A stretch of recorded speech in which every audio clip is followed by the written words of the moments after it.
தேவனுக்கு மகிமை உண்டாவதாக. இந்த காலை வேளையிலும் தேவன் நம் மத்தியிலே எழுந்தருளி இருக்கிறதுக்காய் நான் தேவனை ஸ்தோத்திரிக்கிறேன்.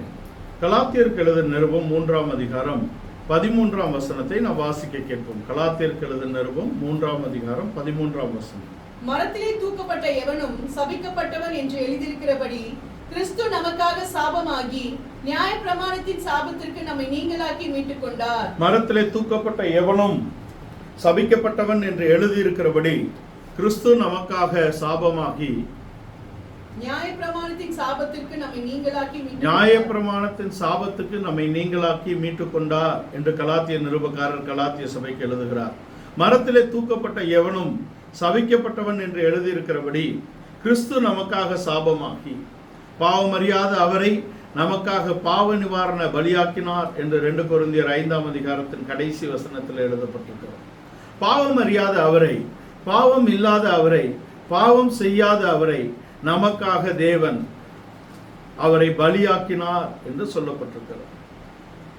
மரத்திலே தூக்கப்பட்ட எவனும் சபிக்கப்பட்டவன் என்று எழுதியிருக்கிறபடி கிறிஸ்து நமக்காக சாபமாகி என்று எழுதுகிறார். கிறிஸ்து நமக்காக சாபமாகி நியாயப்பிரமாணத்தின் சாபத்துக்கு நம்மை நீங்களாக்கி விடுவித்தார் என்று சொல்லப்பட்டிருக்கிறது. நியாயப்பிரமாணத்தின் கிரியைக்காரர் யாவரும் சாபத்துக்கு உட்பட்டிருக்கிறார்கள். நியாயப்பிரமாணம் அவர்களை ஒரு நீதிக்கு உட்படுத்தவில்லை, அவர்கள் அதன் கிரியைக்காரர்கள் என்று சொல்லப்பட்டிருக்கிறது. அதன்படி செய்கிறவர்கள் அதனாலே பிழைப்பார்கள் என்று சொல்லப்பட்டிருக்கிறது. ஆனால் ரோமருக்கு எழுதின நிருபம் 8ஆம் அதிகாரத்திலே மனிதர் ஒருவரும் அதை நிறைவேற்ற இயலவில்லை என்று சொல்லப்பட்டிருக்கிறது. மனுஷர் செய்யக்கூடாதை தேவனை செய்யும்படிக்கு தம்முடைய குமாரனை பாவ மாம்ச சாயலாகவும் பாவத்தை போக்கும் பலியாகவும் தந்து மாம்சத்திலே பாவத்தை நியாயம் தீர்த்தார் என்று சொல்லப்பட்டிருக்கிறது.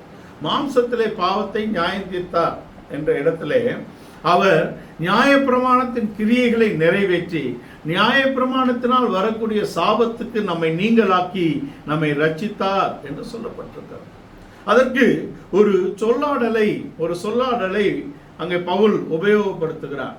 என்ன என்றால், மரத்திலே தூக்கப்பட்ட எவனும் சபிக்கப்பட்டவன் என்று எழுதியிருக்கிறபடி கிறிஸ்து நமக்காக சாபமாகி நியாயப்பிரமாணத்தின் சாபத்துக்கு நம்மை நீங்களாக்கி மீட்டுக் கொண்டார் என்று சொல்லப்பட்டிருக்கிறது. மரத்திலே தூக்கப்பட்ட எவனும் சபிக்கப்பட்டவன் என்ற இடத்திலே இவர் பச்சை மரமாக இருக்கிறார் என்பதை நாம் தெரிந்து கொள்ள வேண்டும். இயேசுதான் பச்சை மரம். பச்சை மரத்துக்கே இந்த பாடுகள் என்றால் பட்ட மரத்துக்கு எவ்வளவு பாடுகள் என்று சொல்லப்பட்டிருக்கிறது. அவர் ஒரு பச்சை மரம்.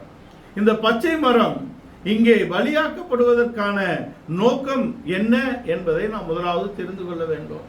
மரம் என்ற இடத்திலே தோட்டத்திலே தேவன் வானத்தையும் பூமியும் சிருஷ்டித்த இடத்திலே கிழக்கிலே ஏதேனிலே ஒரு தோட்டத்தை அவர் சிருஷ்டித்து தோட்டத்துக்குள்ளே ஆதாமையும் ஏவாளையும் அவர் அங்கே சிருஷ்டித்து வைத்தார் என்பதை நாம் அறிந்திருக்கிறோம்.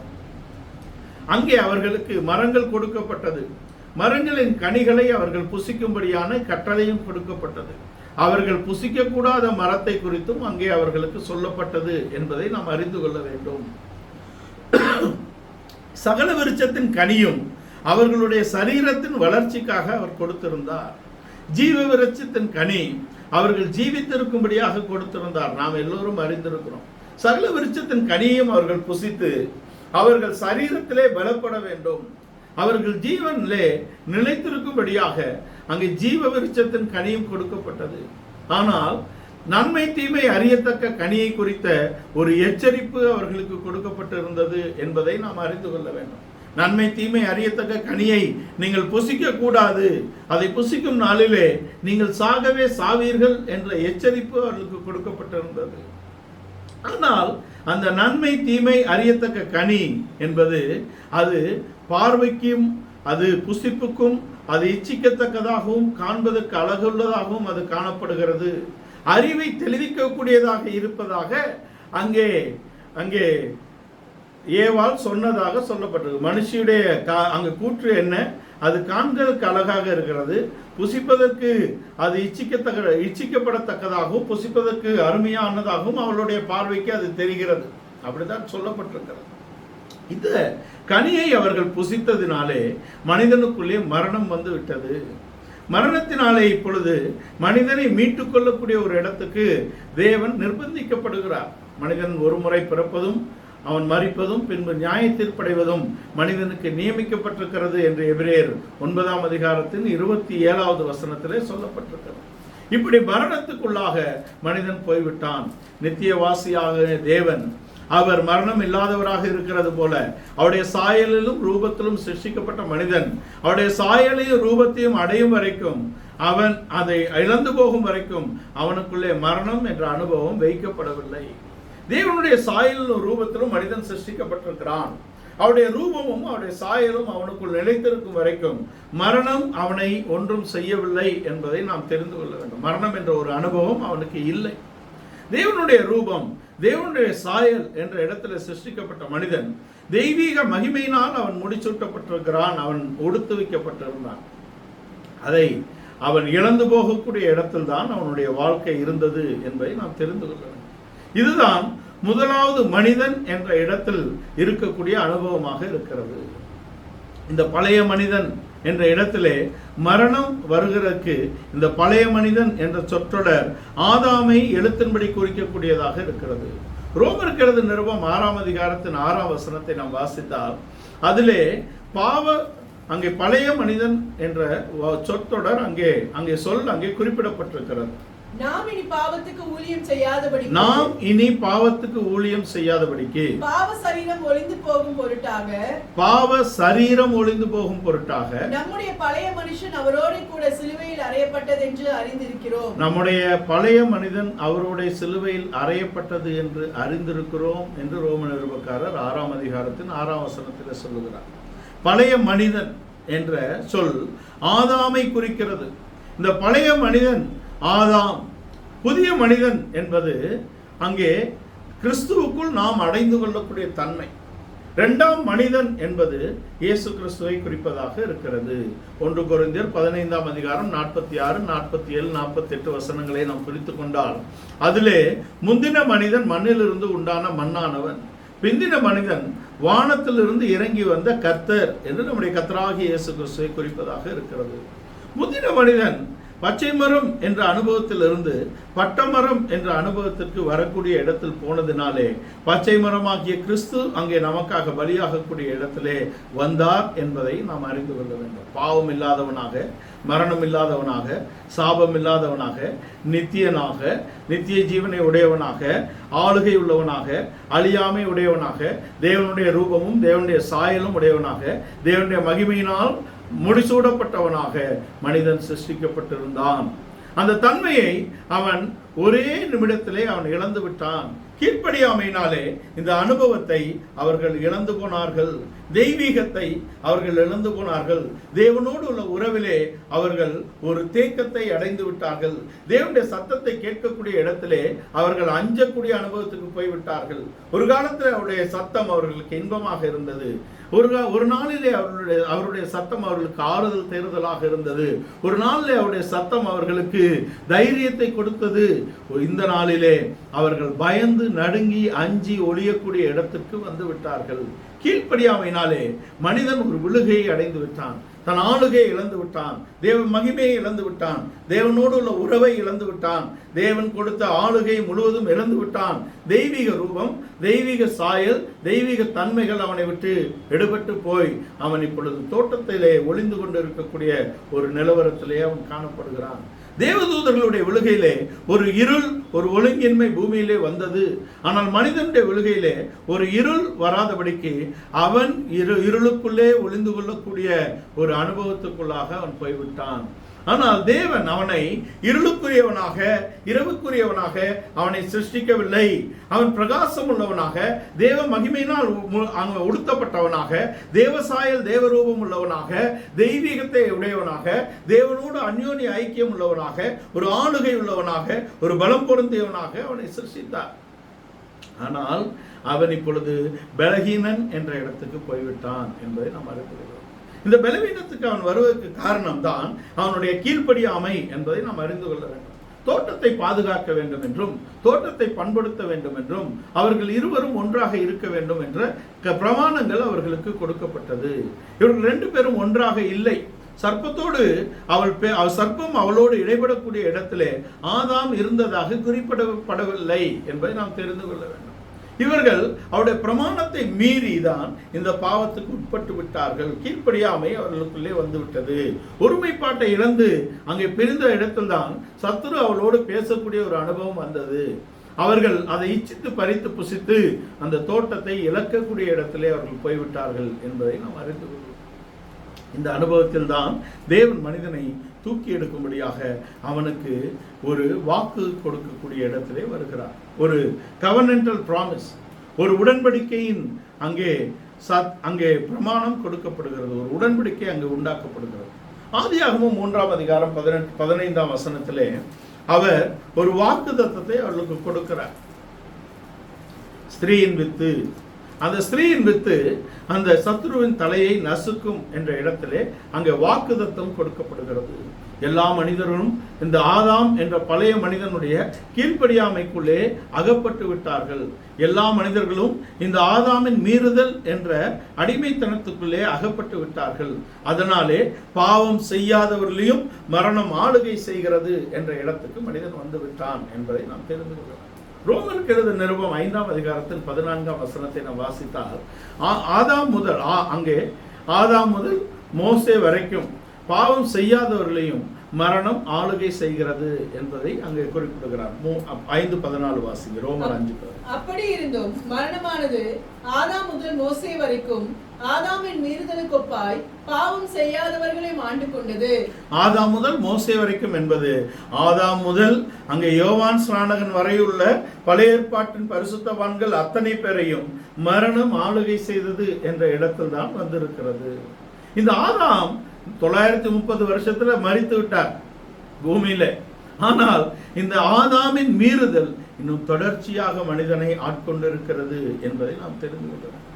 இந்த பழைய மனிதன் ஆதாம், இந்த பழைய மனிதன் மரித்து விட்டான் என்ற இடத்துல எழுத்தின்படி ஆதாம் மரித்தாலும் கூட அங்கே ஆவிக்குரிய ரீதியிலே ஒவ்வொரு மனிதனுக்குள்ளும் ஆதாமின் மீறுதல், அந்த மனுஷீகத்தின் கிரியைகள் இருக்கிறது என்பதை நாம் தெரிந்து கொள்ள வேண்டும். காய்த்தாலும் காய்க்காவிட்டாலும் புளிய மரம் தான் இல்லையா? காய்த்தால் தான் புளிய மரமா? புளிய மரம் நடுறோம், ஒன்றும் காய்க்கலை. முருங்கை மரம் நடுறோம், ஒன்றும் காய்க்கலை. இப்போ அந்த மரத்துக்கு என்ன பேருனா புளிய மரம் தான். காய்த்தாலும் காய்க்காவிட்டாலும் புளிய மரம் தான். ஒரு மனிதனும் தன்னை நீதிமான் என்று தேவனுக்கு முன்பாக மேன்மை பாராட்ட இயலாது. எல்லோரும் பாவம் செய்து ஏகமாய் கெட்டுப்போனார்கள் என்பது ஆதாமின் மீறுதல் எல்லோருக்குள்ளும் ஆளுகை செய்கிறது. எல்லோரும் மரணத்துக்கு உட்பட்டு இருக்கிறார்கள், எல்லோரையும் மரணம் ஆளுகை செய்கிறது என்ற இடத்தில் தான் இந்த மனிதகுலம் மரணத்தை நோக்கி பயணிக்கக்கூடிய இடத்தில் இருக்கிறது. எல்லோரும் ஒருமுறை மரிப்பதும் பின்பு நியாய தீர்ப்படைவதும் ஒவ்வொரு மனிதருக்கும் நியமிக்கப்பட்டிருக்கிறது. இது மனித குலத்துக்கு நியமிக்கப்பட்ட ஒரு சட்டமாக இருக்கிறது. இதுக்கு ஒருவரும் விதிவிலக்கு அல்ல என்ற நிலவரத்தில் தான் மனித குலம் இயங்கிக் கொண்டிருக்கிறது. இப்பொழுது பிரமாணம் வாயினாலே சொல்லப்பட்டது ஆதாமுக்கு, அதை அவர்கள் மீறிவிட்டார்கள். ஓரல் தோரா, வாய்மொழியாக சொல்லப்பட்ட பிரமாணங்களை அவர்கள் மீறிவிட்டார்கள். ஆனால் இங்கே ஒரு பட்ட மரம் வருகிறது. இந்த பச்சை மரம் என்ற அனுபவம் தோட்டத்திலே வானத்திலிருந்து பனி பொழிந்திருக்கிறது, அதிலே விளைந்திருக்கிறது. இந்த பச்சை மரத்தின் அனுபவத்தை மனிதன் இழந்து பாவி என்ற இடத்திலே தோட்டத்தை இழந்த பின்பாக ஒரு பட்ட மரத்தின் அனுபவம் அங்கே உண்டாக்கப்படுகிறது. ஆதியாகமம் 6ஆம் அதிகாரத்துக்கு பின்பாக தேவன் மழையை வருஷிக்க பண்ணி மனித குலத்தை அழிக்கக்கூடிய இடத்திலே வருகிறார். மழை என்பது இங்கே ஆசீர்வாதமாக வராதபடிக்கு அது அங்கே சாபம், மரணம் என்ற இடத்திலே, நியாய தீர்ப்பு என்ற இடத்திலே வரக்கூடிய இடத்தில் தான் அங்கே நோவாவின் காலம் இருக்கிறது என்பதை நாம் தெரிந்து கொள்ள. இந்த பழைய மனிதனுடைய கீழ்ப்படியாமைக்கு எதிரடையாக தேவனுடைய பட்சத்திலே ஒரு மனிதனை தேவன் தேடி எடுக்கிறார். நோவாவுக்கோ தேவனுடைய கண்களில் கிருபை கிடைத்தது என்று தமிழில் எழுதப்பட்டிருக்கிறது. ஆனால் சரியாக நாம் மொழிபெயர்க்க வேண்டும் என்றால் நோவா கிருபையை கண்டடைந்தான் என்று நாம் அதை மொழிபெயர்க்க வேண்டும். கிருபை என்பதன் அர்த்தம், நாம் பல விஷயங்களுக்கு இந்த கிருபை என்ற வார்த்தை இன்றைய கிறிஸ்தவத்திலே நாம் உபயோகிக்கிறோம். எப்படி இருக்கீங்க? தேவ கிருபையினாலே நல்லா இருக்கிறோம் அப்படின்னு நம்ம சொல்றோம். இந்த கிருபை என்ற வார்த்தை பலவிதமாக உபயோகப்படுத்தப்பட்டாலும் இந்த கிருபை என்பதற்கான அர்த்தம் என்னவென்றால், நாம் தேவனை அறிந்து கொள்ளக்கூடிய மேலான சாக்கியத்தை மாத்திரமே கிருபை என்ற வார்த்தையிலே நாம் உபயோகிக்க வேண்டும். உம்முடைய கண்களில் எனக்கு கிருபை கிடைத்ததானால் நான் உம்மை அறிந்து கொள்ள வேண்டும் என்று மோசே கேட்கிறார். உன்னை கண்மனையின் வெடிப்பிலே நீ நிறுத்திக்கொள், நான் உன்னை கடந்து போகும்போது நீ என்னை காண்பாய் என்று தேவனுடைய பின்புறத்தை அவன் காண்கிறான், முதுகை காண்கிறான். ஆனால் அவர் கடந்து போகும்போது அங்கே அவருடைய தன்மை அங்கே சத்தமாக விவரிக்கப்படுகிறது. அவர் சர்வ வல்லமையுள்ள தேவன், அவர் இரக்கமுள்ளவர் என்று அவருடைய தன்மைகள் அங்கே, அவருடைய நாமம் என்பது அவருடைய தன்மையை குறிக்கிறது. இதுதான் கிருபை. இந்த நோவாவுக்கோ கர்த்தருடைய கண்களில் கிருபை கிடைத்தது என்பது, நோவா கர்த்தரிடத்தில் கிருபையை கண்டடைந்தான். தேவனுக்கு பயந்து அவருடைய வழிகளில் நடக்கக்கூடிய ஒரு மனிதனை தேவன் தேடுகிறார். நீதிமான்களை அவர் கண்கள் எப்பொழுதும் வாஞ்சையாக தேடிக்கொண்டிருக்கிறது என்ற இடத்திலே நோவா தேவனுக்கு பயந்து நடக்கக்கூடிய ஒரு மனிதனாக காணப்பட்டான். இந்த நோவாவை கொண்டுதான் தேவன் அவனுடைய விசுவாசத்தை கொண்டு 8 பேரை ரட்சித்தார் என்பதை நாம் தெரிந்து கொள்ள வேண்டும். இந்த நோவா ஒருவனுடைய விசுவாசம், இந்த நோவா ஒருவனுடைய வாஞ்சை, இந்த நோவா ஒருவனுடைய கீழ்ப்படிதல், இந்த நோவா ஒருவனுடைய பிரயாசத்தினாலே தேவன் அந்த 8 பேரையும் ரட்சிக்கக்கூடிய இடத்திலே அவர் கிரியை நடப்பித்தார் என்பதை நாம் தெரிந்து கொள்ளலாம். இந்த மழையினாலே மனித குலத்தை, முழு ஜீவராசிகளையும் மனித குலத்தையும் அவர் அழிக்கக்கூடிய இடத்துல, ஜீவனுள்ள எல்லாவற்றின் மேலும் தேவன் ஒரு நியாய தீர்ப்பை கொண்டு வரக்கூடிய இடத்துல நோவா ஒரு பேழையை உண்டாக்கக்கூடிய கட்டளை தேவனாலே அங்கே பிறப்பிக்கப்படுகிறது. அவன் ஒரு மரத்தை வெட்டி கொண்டு வந்து அந்த மரத்தினாலே ஒரு பேழையை உண்டாக்க வேண்டும். அதுதான் பட்ட மரம். இந்த பட்ட மரத்தினாலே இவர்கள் ஒரு ரட்சிப்பை அடைந்து கொள்ளக்கூடிய ஒரு வழிவகையை தேவன் ஏற்படுத்தி கொடுத்தார். நீ கொப்பேர் மரத்தினாலே ஒரு பேழையை எனக்கு உண்டாக்க வேண்டும். அதன் நீளம் என்னவாக இருக்க வேண்டும், அதன் உயரம் என்னவாக இருக்க வேண்டும், அதன் அகலம் என்னவாக இருக்க வேண்டும், அதை நீ எப்படி செய்ய வேண்டும், கதவை எங்கே வைக்க வேண்டும், ஜன்னலை எங்கே வைக்க வேண்டும், எத்தனை தட்டுக்கள் செய்ய வேண்டும் என்ற கட்டளைகளை அவனுக்கு அவர் ஒப்புக் கொடுத்தார். அங்கே கட்டளையிட்டார். அந்த எல்லா கட்டளையின்படியும் அவன் செய்து சரியாக அதை உருவாக்கிறார் என்பதுதான் நோவாவுடைய சாட்சி. அவன் பயபக்தி உள்ளவனாக்கி ஒரு பேழையை உண்டு பண்ணி அவன் தன் குடும்பத்தை ரட்சித்தான் என்று எபிரேய நிருபக்காரர் அதை கொண்டு வருகிறார். எபிரேய நிருபக்காரர் அதை எழுதும்போது 6-7 வசனங்கள்ல நோவா காணாதவைகளை குறித்த தேவ எச்சரிப்பை பெற்று பயபக்தி உள்ளவனாகி, தேவ எச்சரிப்பை பெற்று அதற்கு பயந்து பக்தி உள்ளவனாக, பக்தி என்பது அதை கடைபிடிக்கக்கூடிய இடத்துல இருக்கிறது. பக்தி என்பது அதை கடைபிடிக்க வேண்டும். வாசிங்க. விசுவாசத்தினாலே நோவா காணாதவைகளை குறித்து தேவ எச்சரிப்பை பெற்று, காணாதவைகளை குறித்து தேவ எச்சரிப்பை பெற்று பயபக்தி உள்ளவனாகி ஒரு பேழையை உண்டு பண்ணினான் என்று சொல்லப்பட்டிருக்கிறது. அவன் பயபக்தி உள்ளவனாகி ஒரு பேழையை உண்டு பண்ணினான் என்ற இடத்திலே அவன் அந்த பட்ட மரத்தை கொண்டு வந்து அந்த பேழையை உண்டாக்கினான். அந்த பேழைக்கு ஒரு ஒழுங்கு இருக்கிறது. 300 முழ நீளம் என்பது தேவனோடு சஞ்சரிக்கக்கூடிய அனுபவம். 30 என்பது கிறிஸ்துவின் பூரண வளர்ச்சி. 50 என்பது பரிசுத்த ஆவியின் நிறைவு என்ற ஒழுங்கில்தான் நாம் இந்த பேழையை உண்டாக்கினார் என்பதை அறிந்து கொள்ள வேண்டும். அதில்தான் ஜீவரட்சண்யம் உண்டாகிறது. அதில்தான் அவர்களுடைய ஜீவன் காக்கப்படுகிறது. அதனாலே தான் அவன் தன் குடும்பத்தை ரட்சித்துக் கொண்டான் என்பதை நாம் அறிய வேண்டும். கீழ்ப்படியாமையினாலே போன ஆதாமுடைய வாழ்க்கையிலே அவன் முழு ஆளுகையை இழந்து விட்டான். ஜீவராசிகள் அவனுக்கு கீழ்ப்படியவில்லை. ஏன் கீழ்ப்படியல? சகலத்தையும் ஆண்டு கொள்ளும்படியாக சிருஷ்டிக்கப்பட்டவன். வானம் அவனுக்கு கீழ்பட்டு இருந்தது, பறவைகள் அவனுக்கு கீழ்பட்டு இருந்தது, பூமி அவனுக்கு கீழ்பட்டு இருந்தது. ஏனென்றால் மிருகங்கள் அவனுக்கு கீழ்பட்டு இருந்தது, சமுத்திரம் அவனுக்கு கீழ்பட்டு இருந்தது, மச்சங்கள் அவனுக்கு கீழ்பட்டு இருந்தது. நீ வானத்தையும் ஆண்டுகொள், பூமியை ஆண்டுகொள், சமுத்திரமும் உனக்கு கீழ்பட்டிருக்கிறது என்ற ஆளுகை பெற்றிருந்த ஆதாமுடைய வாழ்க்கையிலே என்றைக்கு தேவனுக்கு கீழ்ப்படியாமல் போனானோ அன்றையிலிருந்து ஜீவராசிகள் அவனுக்கு கீழ்ப்படியவில்லை என்பதை நாம் தெரிந்து கொள்வோம். நாம் ஒரு கீழ்ப்படியாமையை வைத்துக்கொண்டு நமக்கு கீழ் இருப்பவர்கள் நமக்கு கீழ்பட்டிருக்க வேண்டும் என்ற ஒரு எண்ணம் நாம் வைத்திருந்தால் அது நடக்கவே நடக்காது. சவுலுடைய வாழ்க்கையில சவுல் ஒரு நாளும் கீழ்ப்படியலை. சவுல் ராஜா ஒரு நாளும் கீழ்ப்படியலை. காத்திருந்தா காத்திருக்க மாட்டார், கொல்லுனா அமலேக்க கொல்ல மாட்டார். இப்படியே அவர் வாழ்க்கை போயிட்டு இருந்தது. அவருக்கு ஒரு சந்தர்ப்பம், அவர் தன் வேலைக்காரனை நோக்கி, எங்க விருத்த சேதனம் இல்லாத பெலிஸ்தர் கையில் நான் சாகாதபடிக்கு அவர்கள் வரும் முன்னே நீ என்னை கொன்று போடு அப்படிங்கிற. வச்சிருக்கிறது ஒரு கத்தி, அந்த கத்தியை பிடிக்க ஒரு ஆயுததாரி கூட கொண்டு போறார் இல்லையா? அந்த ஆயுததாரிக்கு அவர் கட்டளை எடுக்கிறார், அவர்கள் வரும் முன்னே, அவர்கள் என்னை நெருக்கும் முன்னே நீ என்னை வெட்டியானா நம்ம கீழ்ப்பள்ளியே நம்ம வேலைக்காரன் எப்படி கீழ்ப்படிவான்? நாம் நடத்திப்புக்கு கீழ்ப்படியாவிட்டால் நமக்கு கீழே இருக்கக்கூடியவர்கள் நம்முடைய நடத்திப்பிலே நிற்பது கடினம். அதை நம்ம தெரிஞ்சுக்கணும். ஒரு ஆளு ஒரு உருப்படினாலும் உருப்படியான உருப்படி நாம் வைத்திருக்க வேண்டும். 1000 பேரை கீழ்ப்படியாத கூட்டத்தை வைத்துக் கொண்டு 1000 கீழ்ப்படியாத கூட்டம் நம்ம இழுத்து கீழ்ப்படியாமைக்குள்ளே தள்ளுகிறதுக்கு முன்பாக ஒரு உருப்படி நல்ல உருப்படியா வச்சுக்கணும். அதுதான் வேதம் சொல்கிறது. நாம் தேவனுக்கு கீழ்ப்பட்டால் தான் நம்முடைய சபை நமக்கு கீழ்ப்பட்டு இருக்கும்.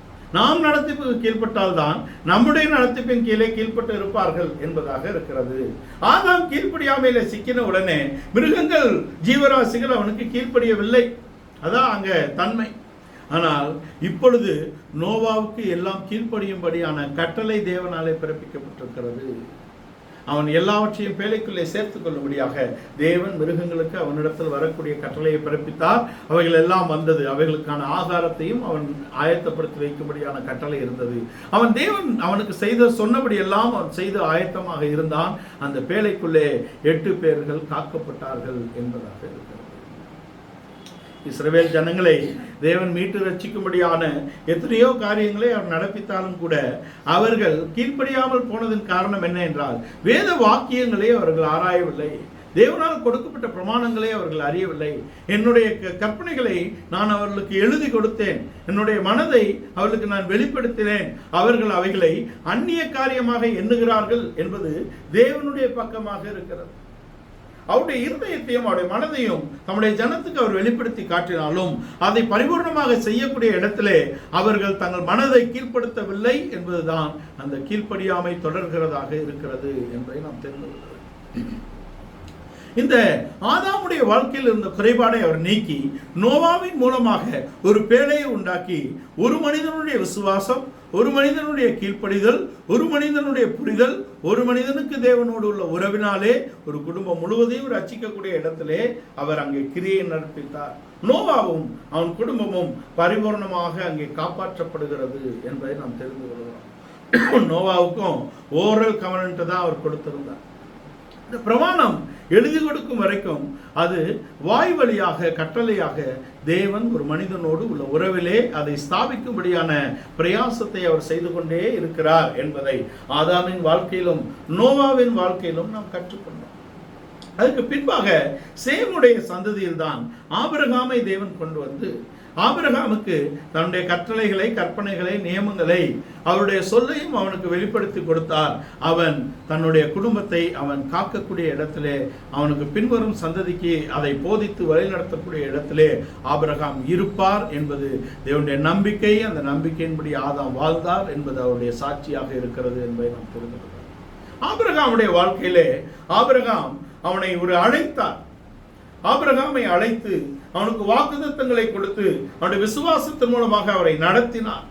ஒரு அழைப்பினாலே வந்த ஆபிரகாமுடைய வாழ்க்கையிலே அங்கே விசுவாசத்தின் மேன்மையான பக்கங்கள் அங்கே அவனுடைய அனுபவத்திலே கொண்டு வரப்படுகிறது. ஈசாக்கை அவனுக்கு வாக்குத்தத்தமாக கொடுத்தார். அந்த வாக்குத்தத்தமான வார்த்தையானது ஏற்ற காலத்திலே சாராள் ஒரு குமாரனை பெறுவாள் என்ற வார்த்தையின் வாக்குத்தத்தம் ஈசாக்கிலே நிறைவேறினது. ஈசாக்கை அங்கே அவன் பலியாக்கும்படியான அங்கே வார்த்தைகள் அவனுக்கு வெளியாக்கப்பட்டது. ஈசாக்கை அவன் பலியாக்கி அங்கே பாவனையாக பெற்றுக்கொண்டான் என்று எபிரேய நிருபக்காரர் எழுதுகிறார். ஈசாக்கை அவர் எங்கே பலியாக்கினார்? அங்கே அவர் கூடாரத்திலிருந்து புறப்பட்ட நாளிலே ஈசாக்கு ஆபிரகாமுடைய மனதிலே பலியாக்கப்பட்டார் என்பதை நாம் விளங்கிக் கொள்ள வேண்டும். அந்த விளக்கத்தை தான் அங்கே எபிரேய நிருபக்காரர் ஆபிரகாம் தன்னுடைய குமாரனாகிய ஈசாக்கை பலியாக கொடுத்து பாவனையாக பெற்றுக்கொண்டார் என்று எழுதுகிறார். நான் நியமிக்கப்பட்ட இடத்திலே நியமிக்கப்பட்ட ஒழுங்கின்படி தனக்கு கொடுக்கப்பட்ட குமாரனை பலி செலுத்தும்படியான உறுதியோடு புறப்பட்ட ஆபிரகாமுடைய வாழ்க்கையிலே 3 நாளைக்கு முன்பாகவே ஈசாக்கு மரித்து விட்டார் என்பதை நாம் தெரிந்து கொள்ள வேண்டும். 3ஆம் நாளிலே அவன் பாவனையாக அவனை பெற்றுக்கொண்டான் என்பதை நாம் தெரிந்து கொள்ள வேண்டும். இந்த ஆபிரகாமின் சந்ததியாகிய இஸ்ரவேலர்களை என் குமாரன், என் சேஷ்டபுத்திரன், என்னுடைய ஜனங்கள் என்று தேவன் சொன்னாலும் கூட அவர்கள் தேவனுடைய ஜனங்களாகவும் இல்லை, ஆபிரகாமின் குமாரராகவும் காணப்படாதபடிக்கு அவர்கள் கீழ்ப்படியாமின் பிள்ளைகளாக போய் தேவ திட்டத்துக்கு எதிர்மறையாக நடந்து அவர்கள் அங்கே ஆபிரகாமின் குமாரர் இல்லை என்ற இடத்திலே தேவன் அவர்களை நியாய தீர்ப்புக்குள்ளே அவர் கொண்டு வருகிறார். நீங்கள் ஆபிரகாமின் குமாரர் அல்ல, நீங்கள் ஆபிரகாமின் சந்ததி அல்ல என்று கொண்டு வருகிறார். ஏனென்றால் ஆபிரகாம் தேவனுடைய சொல்லுக்கும் அவனுடைய விதிக்கும் அவருடைய கட்டளைகளுக்கும் அவன் நியமங்களுக்கும் அவர் முழுவதும் கீழ்ப்பட்டு நடக்கக்கூடிய ஒரு தாழ்மையுள்ள ஒரு மனிதனாக அவர் இருந்தார் என்பதை நாம் தெரிந்து கொள்கிறோம். ஒரு கீழ்ப்படியக்கூடிய ஒரு ஆபிரகாம், ஒரு தாழ்மையுள்ள ஒரு தாவீது, இவர்களில் தான் தேவ திட்டத்தின் நிறைவேறுதல் இருக்கிறது என்பதை நாம் தெரிந்து கொள்ள வேண்டும். தாவீதை அவர் இந்த யூதா கோத்திரத்திலேயே அவர் தெரிந்து கொள்கிறார். ஆபிரகாமின் வழியிலே ஈசாக்குக்கு ஒரு நல்ல வெளிச்சம் இருக்கிறது. அவன் ஒரு தியானிக்கக்கூடிய புருஷனாக இருந்து தேவ சித்தத்தை சரியாக புரிந்து கொண்டு நடந்தக்கூடிய இடத்தில் இருந்தாலும் கூட அவனுடைய வழிமுறையிலே யாக்கோபில் தான் அந்த நிறைவான ஆசீர்வாதத்தை அவர் கொண்டு வருகிறார். யாக்கோபு என்ற இடத்திலும் இஸ்ரவேல் என்ற இடத்திலும் அவனுடைய ஆசீர்வாதம் ரெண்டு பக்கமாக அது பிரிக்கப்படுகிறது. யாக்கோபு என்ற இடத்திலே எழுத்தின்படி அவன் நல்ல ஆசீர்வதிக்கப்பட்ட ஒரு மனிதனாக அவன் இருக்கிறான் என்பதை நாம் அறிந்திருக்கிறோம். அவன் தகப்பனுடைய அங்கே அண்ணனுடைய சேஷ்டபுத்திர பாகத்தை அவன் அங்கே நல்ல முறையிலே அவன் திட்டமிட்டு அதை பெற்றுக்கொள்ளுகிறான். அங்கே தாயுடைய உதவியோடு தகப்பனுடைய ஆசீர்வாதத்தை அவன் பெற்றுக்கொள்ளுகிறான். அவன் வீட்டிலிருந்து அனுப்பப்பட்டு லாபானுடைய வீட்டுக்கு சென்றாலும் அவனாலே லாபானுடைய வீடு ஆசீர்வதிக்கப்படுகிறது. அங்கிருந்து புறப்பட்டு வரும்போதும் ஒரு நல்ல ஒரு ஆசீர்வாதத்தின் நிறைவோடு தான் அவன் வருகிறான். அவனுக்கு இருக்கக்கூடிய குறைபாடு என்ன என்றால் ஆவிக்குரிய விதத்திலே அவனுடைய ஆசீர்வாதத்தின் குறைவுகள் காணப்படுகிறது. அவனை பயம் வந்து கலக்கக்கூடிய இடத்துல இருக்கிறது. அண்ணன் வருகிறார் பார்க்க, அண்ணன் தனியா வந்தா பரவாயில்லையே, 400 பேரோடு வருகிறார். அதான் விஷயம். அண்ணன் 400 பேரோடு வருகிறார். இப்பொழுது யாக்கோபு என்ற இடத்துல எத்தன் என்ற குற்றச்சாட்டு இருக்கிறது. அந்த பெயர்ல ஒரு குற்றச்சாட்டு இருக்கிறது. அந்த பெயர்ல இவருடைய மாம்சீகம் இருக்கிறது. இவர் தன்னுடைய மாம்சத்தின்படி அங்கே திட்டங்களை வகுக்கிறார். முதலாவது வேலைக்காரிகளை நிறுத்துங்கள், அவருடைய பிள்ளைகளை நிறுத்துங்க. முதல்ல மந்தை வேலைக்காரர் எல்லாம் நிற்கிறாங்க, அடுத்தது வேலைக்காரிகள் பிள்ளைகள் நிற்கிறாங்க, அடுத்தது லேயாலும் பிள்ளைகளும் நிற்கிறாங்க, கடைசியா தனக்கு விருப்பமான ராகேலும் அங்கே யோசேப்பும் இருக்கிறார்கள். யோசேப்பு பிறந்த இடத்தில் தான் இவருடைய பிரயாணம் அங்கே ஆரம்பித்தது, லாபானுடைய வீட்டில் இருக்கும். யோசேப்பு கிறிஸ்துவுக்கு முன்னடையாளமாக இருக்கிறார். யோசேப்பு பிறந்துதான் இவர்கள் லாபான் என்ற உலகத்திலிருந்து வேறு பிரிக்கப்பட்டு தனி ஜனமாக அவர்கள் வருகிறார்கள் என்பதை நாம் அறிகிறோம். இந்த யாக்கோபுக்கு இத்தனை ஆசீர்வாதங்கள் இருந்தாலும் பயம், ஜீவனை குறித்த பயம் அங்கே அவனுக்கு பெருகி இருக்கிறது. தன்னை குறித்தல்ல, தன் குடும்பத்தை குறித்து மிகவும் அக்கறை உள்ள ஒரு தகப்பனாக தன்னை வெளிப்படுத்துகிறார் யாக்கோபு அந்த இடத்துல. ஆனாலும் அங்கே அது மேற்கொள்ளக்கூடிய இடத்தில் இல்லை. யாப்போக்கை கடந்து தன்னை வெறுமையாக்கி தேவனோடு போராடி அவன் இஸ்ரவேல் என்ற இடத்துக்கு வருகிறான் என்பதை நாம் தெரிந்து கொள்கிறோம். இஸ்ரவேல் என்ற இடத்துல தான் அவனுக்கு வாக்குத்தத்தம் கொடுக்கப்படுகிறது.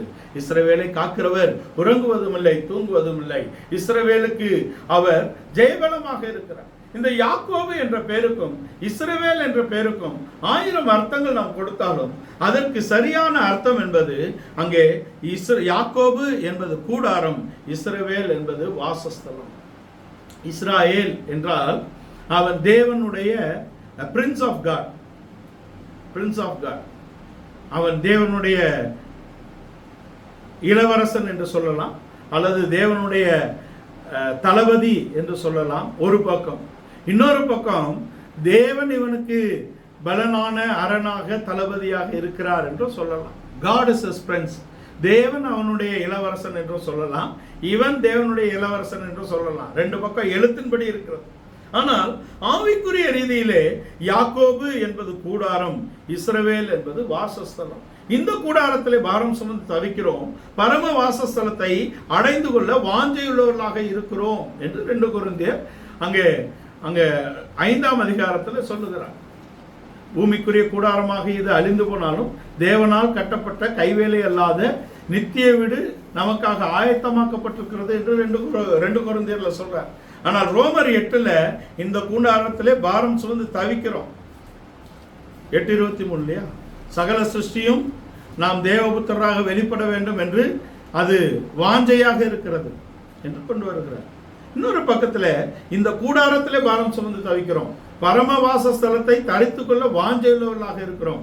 தரித்து கொண்டவர்களானால் நிர்வாணிகளாய் காணப்பட மாட்டோம் என்பது 2 கொரிந்தியர் 5. 8:23 நாம் தேவபுத்திரராக வெளிப்பட வேண்டும் என்று சொல்லப்பட்டிருக்கிறோம். இந்த யாக்கோபு, இந்த இஸ்ரவேல் என்ற இடத்துல யாக்கோபு என்பது கூடாரம். இந்த கூடாரத்திலே நாம் பாரம் சுமந்து தவித்தால்தான் இது பரம வாசஸ்தலம் என்ற இடத்துக்கு வர வேண்டும். இந்த கூடாரத்திலே நாம் பாரம் சுமந்து தவிக்க வேண்டும் என்றால் அவர் முந்தின மனிதனுக்குள்ளே அந்த அனுபவத்தை அவர் வைத்திருந்தார். அந்த முந்தின மனிதன் அந்த அனுபவத்தை அவர் இழந்து விட்டார். அவர் ஒருவனை அல்லவா சிருஷ்டித்தார், ஆவி அவனுக்குள் பரிபூர்ணமாக இருந்தது, பின்ன ஏன் ஒருவனை சிருஷ்டித்தார், ஆவிக்குரிய சந்ததியை பெற்றெடுக்கும்படியாக தானே என்று அவர் கொண்டு வருகிறார். முந்தின மனிதன் என்பவன் இழந்து போனதை பிந்தின மனிதன் என்ற இடத்துல இயேசு மீட்டுக் கொடுக்கும்படியாக வந்திருக்கிறார். முந்தின ஆதாமுக்குள் ஆவி பரிபூர்ணமாக இருந்தது, பிந்தின ஆதாம் என்பது உயிர்ப்பிக்கிற ஆவி என்று சொல்லப்பட்டிருக்கிறது. இந்த ஆவியின் நிறைவை மனிதன் இழந்து போனான் என்ற இடத்திலும், தேவனோடு உள்ள உறவை மனிதன் இழந்து போனான் என்ற இடத்திலும், தேவன் கட்டளையிட்ட பிரமாணங்களை அவன் மீறி மரணத்துக்கு உட்பட்டு விட்டான் என்ற இடத்திலும் இயேசு கிறிஸ்து நாம் ஒவ்வொருவரையும் நிறைவு என்ற இடத்துக்கு கொண்டு வரும்படியாக மனிதனாக அவர் வந்திருக்கிறார் என்பதை தான் நாம் கற்றுக்கொள்ள போகிறோம். இங்கே ஒரு பச்சை மரம் என்ற இடத்திலிருந்து ஆதாம், பட்டமரம் என்ற இடத்திலே நோவாவை கொண்டு ஒரு ரட்சிப்பை கொண்டு வந்திருந்தாலும் இவைகள் எல்லாம் நிரந்தரம் என்ற இடத்தில் இல்லை என்பதை நாம் தெரிந்து கொள்ள வேண்டும். 4000 வருடங்கள் அங்கே மனசாட்சியின் காலம், நியாயப்பிரமாண காலம் என்ற இடத்திலே இயங்கினாலும் கூட ஒரு பலியும் மனிதனை பரிபூர்ணப்படுத்தக்கூடிய இடத்திலே இல்லை என்பதை நாம் தெரிந்து கொள்ள வேண்டும். இங்கே யாக்கோபுடைய வாழ்க்கை இஸ்ரவேல் என்று மாற்றப்படுகிறது. அவனுடைய கூடாரம் என்ற எழுத்துக்குரிய அனுபவங்கள் ஆவிக்குரிய அனுபவங்களாக மாற்றப்படுகிறது. அவனுடைய சுயபலன் முற்றிலுமாக அழிக்கப்பட்டு தேவ பலத்தினால் அவன் ஜீவிக்கக்கூடிய இடத்துக்கு கொண்டு வரப்படுகிறான். இதுதான் யாக்கோபு. இந்த நம்பிக்கை வந்த பின்புதான் யாக்கோபு அவன் ஜீவித்து போனான் என்ற வார்த்தை உபயோகிக்கப்படுகிறது. மரணம் இல்லை என்ற அனுபவத்துக்கு அவன் கொண்டு வரப்படுகிறான். ஆபிரகாம் ஈசாக்குடைய வாழ்க்கையை காட்டிலும் யாக்கோபின் வாழ்க்கையில் இருந்த மேன்மை என்பது அவன் பரிசுத்த ஆவியின் நிறைவுக்கு ஒப்பனையாக காட்டப்படுகிறார்.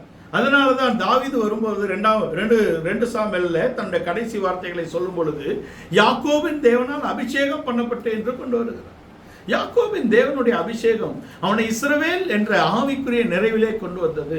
நம்முடைய கூடாரமாகிய இந்த வீட்டிலே நாம் பாரம் சுமந்து தவித்து பரம வாசஸ்தலத்தை நாம் தரித்துக் கொள்வதற்கு என்ன தடையாக இருக்கிறது என்றால் நம்முடைய பாவங்கள், நம்முடைய அக்கிரமங்கள் நமக்கு தடையாக இருக்கிறது. பரிசுத்த ஆவியின் நிறைவை நாம் பெறாதிருப்பது தடையாக இருக்கிறது. இதை நிவர்த்தி செய்யும்படியான எந்த விதமான பலியும் 4000 வருடங்கள் செலுத்தப்படவில்லை. 4000 வருடங்கள் செலுத்தப்பட்ட பலிகளுக்கு அது எதற்காக பலியிடப்படுகிறது என்பதே தெரியாது அந்த மிருகங்களுக்கு. அவைகள் வலுக்கட்டாயமாக கொண்டு வந்து அங்கே பலியிடப்பட்டன. அவைகளின் ரத்தம் ஒரு மனிதனுடைய பாவத்தையும் நிவர்த்தி செய்யவில்லை என்பதை நாம் தெரிந்து கொள்ள வேண்டும். ஆனால் இயேசு கிறிஸ்து தம்மை பலியாக தம்மை தாமே ஒப்பு கொடுத்தார். அவருக்கு தெரியும் தான் ஏன் வந்திருக்கிறேன் என்று. அவருக்கு தெரியும் அவர் என்ன செய்ய வேண்டும் என்று. நான் ஒன்றையும் சுயமாக செய்கிறதில்லை, என் பிதா எவைகளை செய்ய சித்தமாக இருக்கிறாரோ அவைகளையே செய்கிறேன். நான் ஒன்றையும் சுயமாக பேசவில்லை, என் பிதா எவைகளை உங்களிடத்தில் பேச சித்தமாக இருக்கிறாரோ அவைகளையே நான் பேசுகிறேன். என்னுடைய உபதேசம் சுயமானது அல்ல, என் பிதாவின் உபதேசமாக இருக்கிறது என்று அவர் சொல்லுகிறார். இந்த வேலையை குறித்து நான் அஞ்சுவேன் என்று நினைக்கிறீர்களோ, இந்த வேலைக்காகவே நான் வந்திருக்கிறேன் என்று தம்மை பலியாக ஒப்பு கொடுக்கிறார். அதுதான் இயேசு கிறிஸ்து மனப்பூர்வமான பரிபூரணமான பலியாக தம்மை தாமே ஒப்பு கொடுத்தார். அவருடைய இரத்தத்தினால் தான் ஒரு பரிபூர்ணமான ரட்சிப்பு மனித குலத்துக்கு வர வேண்டும் என்பதுதான் அவருடைய நோக்கம், திட்டம் என்பதை நாம் தெரிந்து கொள்ள வேண்டும். அவரை பலமுறை பலவிதத்திலே அவர்கள் கொல்லும்படியாக எத்தனித்தார்கள். ஒரு இடத்திலே, ஒரு சந்தர்ப்பத்திலே அவரை மலையிலிருந்து தள்ளிவிடும்படியாக அங்கே இஸ்ரவேலர்கள் அவரை நெருக்கினார்கள். அவர் அங்கே மறைந்து விட்டார் என்று எழுதியிருக்கோம். ஏன்னா மலையிலிருந்து தள்ளுவதோ அவரை அடித்து கொன்று விடுவதோ தேவ சித்தம் அல்ல. மனித குலத்துக்காக தம்முடைய ரத்தத்தை பரிபூர்ணமாக சிந்த வேண்டும், அதுதான் தேவனுடைய திட்டம். அவர் தம்மை பலியாக ஒப்பு கொடுக்க வேண்டும். அதுதான் தேவனுடைய திட்டம். அவர் ஒரு மனிதனும் விரும்பக்கூடாத ஒரு ரூபத்துக்கு தன்னை ஒப்பு கொடுத்தார். சகல அழகுள்ளவர், பரிபூரண அழகுள்ளவர், 10,000களில் சிறந்தவரின் நேசர். அவருடைய அழகுக்கு ஒருவரும் ஒப்பிடத்தக்கவர்கள் அல்ல. அப்படிப்பட்டவர் எப்படி தன்னை ஒப்பு கொடுத்திருக்கிறார்? தன்னுடைய சகலத்தையும் துறந்து அவர் ஒப்பு கொடுத்திருக்கிறார்.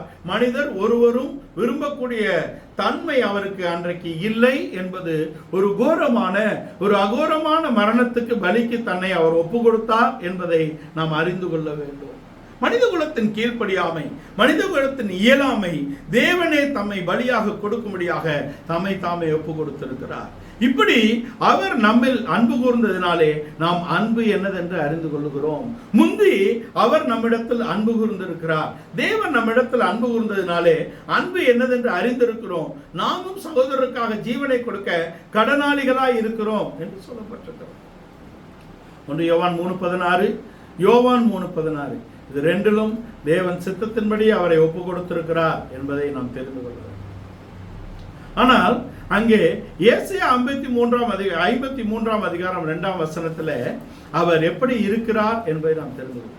அப்பூரண அழகுள்ளவர், 10,000களில் சிறந்தவர், மனித குலத்தின் மேல் வைத்த அன்பினாலே அவர் தம்மை ஒப்பு கொடுத்தது எப்படிப்பட்ட ஒப்பு கொடுத்தல் என்று அங்கே ஏசாயா தீர்க்கன் 53ஆம் அதிகாரத்தின் 2ஆம் வசனத்திலே எழுதியிருக்கிறதை நாம் வாசிக்க கேட்போம். இளங்கிளையை போலவும் வறண்ட நிலத்தில் இருந்த துளிர்க்கிற வேரை போலவும் அவனுக்கு முன்பாக எழும்புகிறார். அவருக்கு அழகும் இல்லை, சௌந்தரியமும் இல்லை. அவருக்கு அழகும் இல்லை, அவருக்கு சௌந்தரியமும் இல்லை. அவரை பார்க்கும் பொழுது நாம் அவரை விரும்பத்தக்க ரூபம் அவருக்கு இல்லாதிருந்தது. அவரை பார்க்கும் பொழுது நாம் விரும்பத்தக்க ரூபம் அவருக்கு இல்லாதிருந்தது. இப்படிதான் பூரண அழகுள்ள தேவன், 10,000களில் சிறந்த நேசர் தன்னை மனிதனுக்காக ஒப்பு கொடுத்தார் என்பதை ஏசாயாத்திற்கு நிறுத்துகிறார். இளங்கலை போலவும் வறண்ட நிலத்திலே பாய்கிற வேரை போலவும் அவர் அவனுக்கு முன்பாக வெளிப்பட்டார். ஒருவரும் விரும்பத்தக்கதான ரூபம் அவருக்கு இல்லை, அவருக்கு அழகும் இல்லை, சௌந்தரியமும் இல்லை, நாம் விரும்பத்தக்க ரூபம் அவருக்கு இல்லை என்ற இடத்திலே அப்படி ஒரு கோர மரணத்துக்கு அவர் மனிதனுக்காக ஒப்பு கொடுத்தார் என்பதை நாம் தெரிந்து கொள்ள வேண்டும். இதிலேயே நாம் நின்றலாமா? எல்லா குட் ஃப்ரைடேயும் அவர் நமக்காக மரித்தார், அவர் நம்முடைய பாவங்களுக்காக மரித்தார், அவர் நம்முடைய அக்கிரமங்களை சுமந்தார், நமக்கு சமாதானத்தை உண்டு பண்ணும் ஆக்கினை அவர் மேல் வைக்கப்பட்டது. அதோ பாருங்கள், இயேசு நமக்காக மரித்திருக்கிறார். அன்னைக்கு மாத்திரம் நம்ம கண்ணீரெல்லாம் விட்டுட்டு அப்படியே அழுது வீட்டுக்கு போயிடுறோமா? இப்படிப்பட்ட கிறிஸ்தவம் நம்மை கிறிஸ்துவனிடத்தில் ஒருபோதும் சேர்க்காது என்பதை நாம் தெரிந்து கொள்ள வேண்டும். அவர் அழகும் இல்லை, சௌந்தரியமும் இல்லை, அவர் நமக்காக ஒப்பு கொடுத்திருக்கிறார், நாம் விரும்பத்தக்க ரூபம் இல்லை என்பதெல்லாம் உண்மைதான். அவர் வாய் பேசவில்லை. பின்ன நீங்க வாசிங்கன்னா 7ல இருந்து அவர் வாய் பேசவில்லை. அடிக்கப்படும் ஆடு கொண்டு போகப்படுகிறது போலவும், மயிர் கத்தரிக்க ஆடு சத்தமிடாது இருக்கிறது போலவும் அவர் தன் வாயை திறவாது இருந்தார், பேசல. அதான் உண்மையான தாழ்மை. உண்மையான தாழ்மை என்பது நம்மை நீதிகரிக்காதபடிக்கு நம்மேல் சொல்லக்கூடிய அநியாயமான குற்றச்சாட்டுகளை ஏற்றுக்கொள்ளக்கூடிய இடத்திலே நாம் வாய் பேசாமல் இருப்பதுதான் தாழ்மை. நாம் நம்முடைய நீதியை சொல்வது தாழ்மை அல்ல என்று இயேசு வெளிப்படுத்தினார். இந்த தன்மைகளை நாம் அடைந்து கொள்ளும்படியாக தான் பரிசுத்தாவின் நிறைவு நமக்கு கொடுக்கப்படுகிறது. இயேசு கிறிஸ்து மரித்ததினாலே நம் பாவங்கள் நீக்கப்பட்டது, நம் அக்கிரமங்கள் நீக்கப்பட்டது, நாம் அவருடைய ராஜ்யத்துக்குரியவர்களாக ரட்சிப்பு என்ற இடத்துல வந்தோம். நம்முடைய ஜீவன் நித்திய ஜீவன் என்ற இடத்துக்கு மாற்றப்பட்டிருக்கிறது. புதிதான ஜீவனை நாம் பெற்றுக்கொண்டோம், பரிபூர்ண ஜீவனுக்காக போகிறோம். எல்லா வார்த்தைகள் நல்லதாக இருக்கிறது. ஆனால் அதன் நிறைவை நாம் பெறுவதற்கு அவர் என்ன செய்திருக்கிறார்? நம்முடைய ரத்தத்தினாலே நம்மை சுத்திகரித்திருக்கிறார். நம்முடைய வசனத்தினாலே ஒரு சுத்திகரிப்பை நமக்குள்ளே உண்டு பண்ணி இருக்கிறார். பரிசுத்தாவினாலே ஒரு சுத்திகரிப்பை நமக்குள்ளே கொண்டு வருகிறார் என்பதை நாம் தெரிந்து கொள்கிறோம். அவர் இப்ப அழகும் இல்லை, ரூபமும் இல்லை என்ற இடத்திலே அவர் அங்கே பலியாக்கப்பட்டிருக்கிறார் என்பதை நாம் தெரிந்து. இப்ப பலியாக்கப்பட்ட அவருடைய பலியினாலே அந்த பலி ஒரு பரிபூர்ணமான ஒரு விடுதலையை மனித குலத்துக்குள்ளே கொண்டு வருகிறது. ஏனென்றால் 4000 வருடம் இவர்கள் செலுத்தின பலி பிரமாணங்கள் அவர்களை முழுவதுமாக விடுதலையாக்கவில்லை. ஏனென்றால் பலியாக்கப்பட்ட மிருகத்துக்கும் ஒரு ஐடியா இல்லை, அது ஏன் கொண்டு வருகிற மனப்பூர்வமாகவும் கொண்டு வரப்படவில்லை, அதற்கு அதை குறித்த எந்த விதமான அறிவும் இல்லை என்ற இடத்தில் தான் அந்த பலி இருக்கிறது. ஆனால் இவர் எதற்காக வந்திருக்கிறேன் என்று அறிந்திருக்கிறார். தம்மை தாமே பரிபூர்ணமாக இந்த பலியாக்குதலுக்கு அவர் ஒப்பு கொடுக்கிறார். அவருடைய ரத்தத்தினாலே நாம் பரிபூர்ணமாக சுத்திகரிக்கப்படுகிறோம். நாம் பாவம் இல்லாத, அவர் பாவம் இல்லாதவர், அவர் பாவம் செய்யாதவர், அவர் பாவம் அறியாதவர் என்ற சாட்சி அங்கே யோவான் அப்போஸ்தலனும் பேதுரு அப்போஸ்தலனும் அங்கே பவுல் அப்போஸ்தலனும் கொடுக்கிறார்கள். அவரிடத்தில் பாவம் இல்லை, அவர் பாவம் அறியவில்லை, அவர் பாவம் செய்யவில்லை என்ற சாட்சி இருக்கிறது. இந்த சாட்சியோடு இருக்கக்கூடிய பாவம் இல்லாத, பாவம் அறியாத, பாவம் செய்யாத இயேசு நம் ஒவ்வொருவருடைய பாவங்களுக்காக தம்மை பலியாக்கும்படியாக தம்மை தாமே அவர் ஒப்பு கொடுத்திருக்கிறார். இந்த வேலையை கண்டு நான் அஞ்சுவேனோ, இதற்காகவே நான் வந்தேன் என்று அதை தைரியமாக எதிர்கொள்ளக்கூடிய இடத்திலே இருக்கிறார். அங்கே எபிரேயருக்கு எழுதின நிருபம் 2ஆம் அதிகாரத்தின் 14 முதல் வசனங்களில் சொல்லப்பட்டிருக்கிறது, ஜீவ காலம் எல்லாம் மரண பயத்தினால் பீடிக்கப்பட்டிருந்த மனிதனை அவர் விடுதலையாக்கும்படியாக அவர் மரணத்தை ஜெயித்து ஒவ்வொரு மனிதனுக்காகவும் மரணத்தை அவர் ருசி பார்த்தார் என்று எழுதப்பட்டிருக்கிறது. ஒவ்வொரு மனிதனுக்காக அவர் மரணத்தை ருசி பார்த்திருக்கிறார். அவர் மரணத்தை விழுங்கி இருக்கிறார் என்று தீமோத்தேயுக்கு பவுல் எழுதுகிறார். அவர் மரணத்தை பரிகரித்தார் என்று எழுதப்பட்டிருக்கிறது. அவர் மரணத்தை பரிகரித்தார், அவர் மரணத்தை விழுங்கினார், அவர் மரணத்தை ஜெயித்தார். இந்த ஜெயம் எப்படி எழுதப்பட்டிருக்கிறது? அவர் பலகீனராய் சிலுவையில் அறையப்பட்டு தேவனுடைய பலத்தினாலே அவர் உயிரோடு எழுப்பப்பட்டிருக்கிறார் என்று 2 கொரிந்தியர் 16ஆம் அதிகாரத்திலே அவர் எழுதுகிறார். 2 கொரிந்தியர் 16. அவர் பலகீனராய் சிலுவையில் அறையப்பட்டு தேவனுடைய பலத்தினாலே அவர் உயிரோடு எழுந்திருக்கிறார் என்று எழுதப்பட்டிருக்கிறது. 1 கொரிந்தியர் 16ஆம் அதிகாரம் இல்லை, 2 கொரிந்தியர் 13ஆம் அதிகாரம் 4ஆம் வசனம். 2 கொரிந்தியர் 13:4. ஏனெனில் அவர் பலவீனத்தால் சிலுவையில் அறையப்பட்டிருந்தும் தேவனுடைய வல்லமையினால் பிழைத்திருக்கிறார். அப்படி நாங்களும் அவருக்குள் பலவீனராய் இருந்தும் உங்களிடமாய் விளங்கிய தேவனுடைய வல்லமையினால் அவருடனே கூட பிழைத்திருப்போம். பலமுள்ளவனாக சிருஷ்டிக்கப்பட்ட மனிதன் பலகீனனாக போய்விட்டான். ஏனென்றால் பலமுள்ள ஒருவன் அவனை பலகீனப்படுத்தி விட்டான். இவர் அதை காட்டிலும் பலமுள்ளவர், சர்வ வல்லவர். மேலான பலன் தேவனுக்குள்ளே இருக்கிறது. தன்னுடைய பலனினாலே, மேலான பலத்தினாலே அவர் தன்னை பலகீனராக ஒப்பு கொடுத்து பலமில்லாத மனித குலத்தை அவர் ஜெயத்துக்கு கொண்டு வருகிறார். பலமுள்ளவனாக சிருஷ்டிக்கப்பட்ட மனிதன் பலன் இல்லாதவனாக போய்விட்டான். பலமுள்ளவன் என்ற இடத்திலே சத்துரு இருக்கிறான். அங்க வல்லமை இருக்கிறது. அவனுக்கு பாவத்தின் வல்லமை, இருளின் வல்லமை, உலகத்தின் வல்லமை பலனில்லாத இந்த மனிதனை மேற்கொண்டு கொண்டு இருக்கிறது. இவனை பூரண பலத்தினாலே ரட்சிக்கும்படியாக அவர் வந்திருக்கிறார். வந்த இடத்துல தன்னை எப்படி ஒப்பு கொடுக்கிறார்?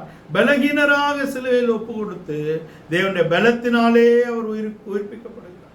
4000 வருடம் மனிதன் எல்லாவற்றையும் செய்தாலும் அவன் தன்னுடைய ஜீவனை இழக்கக்கூடிய இடத்திலே அன்பு அவனுக்குள் பரிபூர்ணமாக இல்லை. இவர் தம்முடைய ஜீவனை நமக்காக கொடுத்ததினாலே நாம் அன்பு என்னதென்று அறிந்து கொள்கிறோம். அங்க ரோமருக்கு எழுதின நிருபம் 5ஆம் அதிகாரத்தின் 6, 7, 8 வசனங்கள்ல நாம் பலகீனராய் இருக்கும் பொழுது, நாம் அவருக்கு சத்துருக்களாய் இருக்கும்போது, நம்முடைய இருதயத்திலே நாம் திடனற்றவர்களாக இருக்கும்போது கிறிஸ்து நமக்காக மரித்ததினாலே நாம் அன்பு என்னதென்று அறிந்து கொள்ளுகிறோம் என்று எழுதுகிறார். 6, 7, 8 வசனங்களை வாசிப்போம். அன்றையும் நாம் பலனற்றவர்களாய் இருக்கும் போதே குறித்த காலத்தில் கிறிஸ்து அக்கிரமக்காரருக்காக நாம் பலனற்றவர்களாய் இருக்கும் பொழுது குறித்த காலத்திலே கிறிஸ்து அக்கிரமக்காரருக்காக மரித்தார் என்று 6ஆம் வசனத்தில் எழுதப்பட்டிருக்கு. ரோமர் 5:6. 7ல நீதிமானுக்காக ஒருவன் மரிக்கிறது அரிது, நல்லவனுக்காக ஒருவேளை ஒருவன் மரிக்க துணிவான். நீதிமானுக்காக ஒருவன் மரிப்பது அரிது என்றால் நீதிமானுக்காக ஒருத்தனும் மரிக்க மாட்டான் என்று அர்த்தப்படுகிறது. அரிது, அரிது. நல்லவனுக்காக ஒருவேளை ஒருவன் மரிக்கலாம். ஆனால் நாம் பாவிகளாய் இருக்கையில் கிறிஸ்து நமக்காக மரித்ததினாலே தேவன் நம்மேல் வைத்த தமது அன்பை விளங்க பண்ணுகிறார். நாம் பாவிகளாய் இருக்கையில் கிறிஸ்து நமக்காக மரித்ததினாலே தேவன் நம்மேல் வைத்த அன்பை அவர் விளங்க பண்ணினார். அங்க 8 9 வாசி. இப்படி நாம் அவருடைய இரத்தத்தினாலே நீதிமான்களாக்கப்பட்டிருக்க கோபாக்கினைக்கு நீங்களாக அவராலே நாம் ரட்சிக்கப்படுவது அதிக நிச்சயமாமே. 10 வருஷம். நாம் தேவனுக்கு சத்துருக்களாய் இருக்கையில் அவருடைய குமாரனின் மரணத்தினாலே அவருடனே ஒப்புரவாக்கப்பட்டோமானால், நாம் தேவனுக்கு சத்துருக்களாய் இருக்கையில் அவருடைய குமாரனுடைய மரணத்தினாலே அவருடைய ஒப்புரவாக்கப்பட்டோமானால், ஒப்புரவாக்கப்பட்ட பின் நாம் அவருடைய ஜீவனாலே ரட்சிக்கப்படுவது அதிக நிச்சயமாமே. 6, 8, 10 வசனங்கள். ரோமருக்கு எழுதின நிருபம் 5ஆம் அதிகாரம் 6, 8, 10 வசனங்களிலே நாம் பாவிகளாய் இருக்கையில், நாம் சத்துருக்களாய் இருக்கையில், நாம் திடனற்றவர்களாய் இருக்கையில் என்று கொண்டு வருகிறார். இருக்கும் பொழுது தேவன் தம்முடைய குமாரனை நமக்கு கொடுத்ததினாலே, குமாரன் ஏற்ற சமயத்தில் தன் ஜீவனை கொடுத்ததினாலே அன்பு என்னதென்று அறிந்திருக்கிறோம் என்று கொண்டு வருகிறார். தேவகுமாரன் நமக்காக கொடுக்கப்பட்டார் என்ற இடத்திலே நமக்கு ஒரு பாலகன் பிறந்தார், குமாரன் கொடுக்கப்பட்டிருக்கிறார்.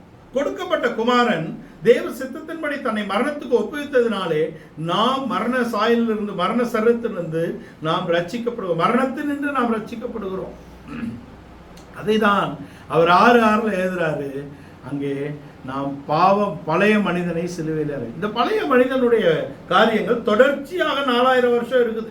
ஆனால் இயேசு கிறிஸ்துவை பெற்ற விசுவாசத்தினாலே நாம் இந்த பழைய மனிதனையும் அவனுடைய சாயலையும் அவனுடைய அங்க பலகீனங்களையும் நாம் ஜெயிக்கக்கூடிய இடத்துல இயேசு நம்மை கொண்டு வந்திருக்கிறார். ஏனென்றால் அவர் ஒரு பச்சை மரம். அந்த பச்சை மரம் நாம் பட்ட மரத்துடைய சகல பாடுகளை ஏற்றுக்கொண்டது. அவர் பச்சை மரமாக இருக்கிறார். பச்சை மரத்துக்கே இப்படி செய்கிறார்களே என்ற வார்த்தை அவர் உச்சரித்தார். இந்த பச்சை மரம் என்ற இடத்துல அவர் இருந்தாலும் கூட நம்முடைய எல்லா அக்கிரமங்களையும் பாவங்களையும் அவர் சுமந்து தீர்த்ததினாலே அவருடைய ரத்தத்தினாலேயே நாம் பரிசுத்தமாக, இதோட நாம் நின்று விடலாமா என்ற இடத்தில் தான் இதை நாம் திரும்ப கொண்டு வந்தோம்.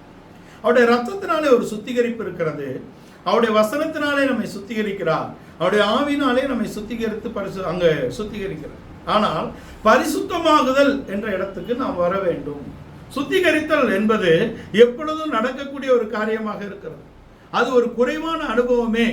நாம் சுத்திகரித்துக் கொள்வது என்பது ஒரு லகுவான ஒரு முறையாக இருக்கிறது. கிறிஸ்தவத்திலே அங்கங்க நமக்கு சுத்திகரிப்பு நடக்கிறது. நாம் கம்யூனியனுக்கு முன்னாடி சுத்திகரித்துக் கொள்ளுகிறோம், வருட கடைசியிலே சுத்திகரித்துக் கொள்ளுகிறோம். இதெல்லாம் சுத்திகரிப்பு தொடர்ச்சியாக நடக்கிறது. இது ஒரு குறைவான அனுபவமாகவே இருக்கிறது. நாம் அதை காட்டிலும் ஒரு மேன்மையான அனுபவத்துக்கு வர வேண்டும் என்பது தேவனுடைய விருப்பமாகவும் அப்போஸ்தலருடைய வாஞ்சையாகவும் உபதேசத்தின் மேன்மையான பக்கமாகவும் இருக்கிறது என்பதை நாம் தெரிந்து கொள்கிறோம். சுத்திகரித்துக் கொள்ளுகிறது அல்ல. எபிரேயர் 10ஆம் அதிகாரத்தின் 10ஆம் வசனத்திலே பரிசுத்தமாக்கப்பட்டவர்களை ஒரே பலியினாலே அவர் பூரணப்படுத்துகிறவராக இருக்கிறார் என்று இயேசு கிறிஸ்துவின் பலியை குறித்து சொல்லப்பட்டிருக்கிறது. 4000 வருடம் இவர்கள் செலுத்தின பலியினாலே ஒரு பரிசுத்தமாகுதல் உண்டாகவில்லை, ஒரு சுத்திகரிப்பு உண்டானது. ஆனால் மீண்டும் அவர்களுடைய மனசாட்சியை வாதித்ததினாலே மீண்டும் மீண்டும் அந்த பலிகளை செலுத்தக்கூடிய இடத்திலும் ஆரோனின் முறைமையின் ஆசாரியர்கள் அதை செலுத்தி நிற்கக்கூடிய இடத்திலும் இருக்கிறார்கள். ஆனால் நம்முடைய ஆசாரியன், மெல்கிசதேக்கின் முறைமையின் ஆசாரியன், அந்த பலியை சரியாக செய்து முடித்து அவர் வலது பாரசத்திலே உட்கார்ந்து இருக்கிறார் என்பதை நாம் தெரிந்து கொள்கிறோம். அதற்கு நாம் சுத்திகரித்தல் என்ற இடத்திலே நின்று விடாதபடிக்கு நாம் பரிசுத்தமாகுதல் என்ற இடத்துக்கு நாம் வர வேண்டும். அவர் பரிசுத்தமாக்கப்பட்டவர்களை ஒரே பலியினாலே பூரணப்படுத்தக்கூடியவராக இருக்கிறார். ஒரு பரிபூரணத்தை நாம் அடைய வேண்டும் என்றால் தேவனுடைய ரூபம், தேவனுடைய சாயல் என்ற இடத்துக்கும் ஆளுகை என்ற இடத்துக்கும் நாம் வர வேண்டும் என்றால் ஆதாம் எப்படி பரிபூர்ணம் உள்ளவனாக சிருஷ்டிக்கப்பட்டானோ அந்த பரிபூரணத்தை மனிதன் அடைய வேண்டும். ஆதாமின் பாவத்தினால் மாத்திரம் இயேசு பலியானாரா? அல்ல. மனித குலத்தை ஒரு பரிபூரணத்துக்கு கொண்டு வரும்படியாக அவர் தம்முடைய சித்தத்தை நித்தியத்திலேயே, முந்தின நித்தியத்திலேயே அவர் பலியாக்கி விட்டார் என்பதை நாம் தெரிந்து கொள்ள வேண்டும். இந்த பரிசுத்தமாகுதல் என்பது நாம் கிரியை செய்யக்கூடிய பக்கமாக இருக்கிறது. 2 கொரிந்தியர் 7ஆம் அதிகாரத்தின் 1 வசனத்திலே இப்படிப்பட்ட வாக்குத்தத்தங்கள் நமக்கு உண்டாயிருக்கிறபடினாலே அங்கே மாம்சத்திலும் ஆவியிலும் உண்டான சகல அசுசியை நீங்க நம்மை சுத்திகரித்து கொண்டு பரிசுத்தமாகுதலை தேவ பயத்தோடே பூரணப்படுத்த கடவோம் என்று சொல்லுகிறார். வாசிங்க. இப்படிப்பட்ட வாக்குத்தத்தங்கள் நமக்கு உண்டாயிருக்கபடினால் பிரியமானவர்களே, மாம்சத்திலும் ஆவிலும் உண்டான எல்லா அசுசியும் நீங்க நம்மை சுத்திகரித்துக் கொண்டு பரிசுத்தமாக்குதலை தேவ பயத்தோட பூர்ணப்படுத்த பரிசுத்தமாகுதலை தேவ பயத்தோட பூர்ணப்படுத்த கடவோம் என்றால் நம்முடைய பக்கத்திலே நாம் செய்யக்கூடிய கிரியைகளாக இருக்கிறது. அவருடைய ரத்தத்தினாலே நம்மை சுத்திகரித்து இருக்கிறார், அவருடைய வசனத்தினாலே நம்மை சுத்திகரித்து இருக்கிறார், அவருடைய ஆவியினாலே நம்மை சுத்திகரித்து இருக்கிறார். இப்பொழுது பிரயாசத்தினாலே நாமும் தேவனோடு இணைந்து பிரயாசப்படக்கூடிய இடத்தில் தான் ஒரு பரிசுத்தமாகுதல் நமக்கு கிடைக்கும். அவருடைய ரத்தத்தினாலே நாம் பரிசுத்தமாக்கப்பட வேண்டும், அவருடைய வசனத்தினாலே நாம் பரிசுத்தத்துக்கு கொண்டு வரப்பட வேண்டும், அவருடைய ஆவியினாலே நாம் பரிசுத்தமாகுதலுக்கு கொண்டு வரப்பட வேண்டும் என்பதாக இருக்கிறது. இந்த சுத்திகரிப்பு என்பது இயேசு நமக்காக மரித்தார், இயேசு நமக்காக பலியானார், அவருடைய ரத்தத்தினாலே நாம் சுத்திகரிக்கப்பட்டோம், அவரை விசுவாசிக்கும் விசுவாசத்தினாலே நாம் நித்திய ஜீவனை அடைந்து கொள்கிறோம் என்பதோடு நின்று விடுகிறது. ஆனால் பரிசுத்தமாகுதல் என்பது நாம் கிறிஸ்துவோடே சிலுவையில் அறையப்பட வேண்டும், நாம் கிறிஸ்துவோடே அடக்கம் பண்ணப்பட வேண்டும், நாம் கிறிஸ்துவோடு உயிர்த்தெழ வேண்டும் என்பதாக இருக்கிறது. வேத வாக்கியங்களின்படி அவர் மரித்திருக்கிறார், வேத வாக்கியத்தின்படி அவர் அடக்கம் பண்ணப்பட்டிருக்கிறார், வேத வாக்கியத்தின்படி அவர் உயிரோடு எழுந்திருக்கிறார் என்ற இடத்துக்கு நாம் வர வேண்டும். அவருடைய ரத்தத்தினாலே சுத்திகரிக்கப்பட்ட நாம் அவருடைய ரத்தத்தினாலே பரிசுத்தமாகுதல் என்ற இடத்துக்கு வர வேண்டும். அவருடைய வசனத்தினாலே சுத்திகரிக்கப்பட்ட நாம் அவருடைய வசனத்தினாலே நாம் பரிசுத்தமாகுதல் என்ற இடத்துக்கு வர வேண்டும். அவருடைய ஆவியினாலே நாம் ஒரு புதிய மனிதனை பெற்றுக்கொண்ட நாம் அவருடைய ஆவியினாலே நாம் கிரியைகளை கொண்டு வர வேண்டும். அதான் சொல்றாரு, பழைய மனுஷனையும் அவனுடைய செய்கைகளையும் நாம் களைந்து போட வேண்டும். கொலோசியர்ல இங்க ரோமர் 6:6 பழைய மனிதனையும் அவனுடைய பாவ சரீரத்தையும் நாம் சிலுவையில் அறைய வேண்டும். பழைய மனிதன் என்ற இடத்திலே ஆதாமின் மீறுதலை நாம் களைந்து போட வேண்டும், நாம் களைய வேண்டும். அவர் நம்மை சுத்திகரித்து கொண்டு வந்திருக்கிறார். ஆனால் நாம் அதிலிருந்து ஒரு பரிசுத்தமாகுதலுக்கு நம்முடைய பிரயாசத்தை போட வேண்டும். அது என்ன? அவருடைய ஆவியினாலே நாம் நடத்தப்படக்கூடியதாக இருக்கிறது. பரிசுத்த ஆவி நமக்குள்ளே கொடுக்கப்பட்டிருக்கிறது. இந்த பரிசுத்த ஆவி நமக்குள்ளே ஒரு பரிபூர்ணத்தை கொண்டு வரும்படியாக தேவனுடைய நடத்திப்புக்கு நாம் ஒப்புக் கொடுக்க வேண்டும். பழைய மனிதனை நாம் சிலுவையில் அறைவது என்பது நம்முடைய ஜென்ம சுபாவம். நம்முடைய அங்கே பாவ மனிதன், பழைய மனிதன், புறம்பான மனிதன் என்ற இடத்துல 3 பேரை களைந்து உள்ளான மனிதனிலே நாம் நாளுக்கு நாள் பலப்படும்படியாக புதிய மனிதனை நாம் தரித்துக் கொள்கிறோம் என்ற இடத்துல இருக்கிறது. உள்ளான மனிதனிலே நாம் பலப்பட வேண்டும் என்றால் புறம்பான மனிதன் அங்கே அழிக்கப்பட வேண்டும். புதிய மனிதனை நாம் தரித்துக் கொள்ள வேண்டும் என்றால் பழைய மனிதன் சிலுவையிலே அறையப்பட வேண்டும். பாவத்துக்கு அவயவங்கள் இருக்கிறது, பாவ அவயவங்களை நாம் சிலுவையிலே அறையப்பட வேண்டும். அங்க கொலோசியர் கலாத்தியர் 2:20 என்ன சொல்றாரு?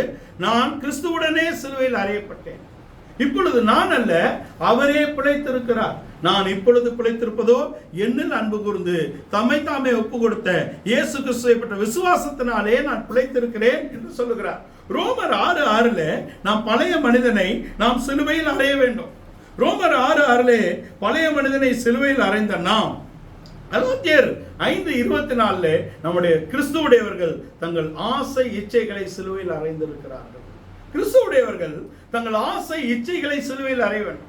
ஆனால் கலாத்தியர் 6:14 நான் உலகத்துக்கு சிலுவையில் அறையப்பட்டிருக்கிறேன், உலகம் எனக்கு சிலுவையில் அறையப்பட்டிருக்கிறது. இது எல்லாத்துக்கும் துவக்க புள்ளி, எல்லாவற்றுக்கும் மேலானது என்பது கலாத்தியர் 2:20.